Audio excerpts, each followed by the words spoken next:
બનાસકાંઠાના સુઈગામ થરાદમાં હજુ પણ નથી ઓસર્યા સંકટના પાણી। મુખ્યમંત્રી ભૂપેન્દ્ર પટેલ આજે પૂરગ્રસ્ત વિસ્તારની લેશે મુલાકાત। અસરગ્રસ્ત લોકો સાથે મુલાકાત કરીને મેળવશે માહિતી। નેપાળમાં સત્તા પલટા બાદ નવા પ્રધાનમંત્રીની પસંદગી। જૈનજી સાથે વર્ચ્યુઅલ મીટિંગ બાદ સુશીલા કાકીનું નામ થયું નક્કી।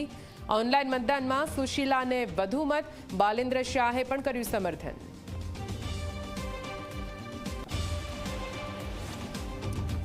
તો નેપાળમાં ફસાયેલા પ્રવાસીઓ ભારત આવવા માટે ચિંતિત। ત્રિભુવન એરપોર્ટ ખુલતા જ લાગી ભારતીય પ્રવાસીઓની ભીડ। ભારત પરત આવવા માટે એરપોર્ટ પર એકત્ર થયા પ્રવાસીઓ।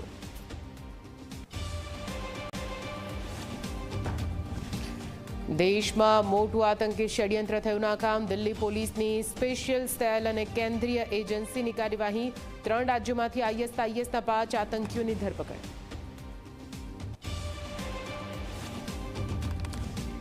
સુરતમાં વધુ એકવાર અંગદાનથી 3 લોકોને મળ્યું નવજીવન। બ્રેઇન ડેડ વ્યક્તિની બંને કિડની, લીવરનું કરાયું દાન। અંગદાનના કારણે 3 વ્યક્તિઓને મળ્યું નવું જીવન।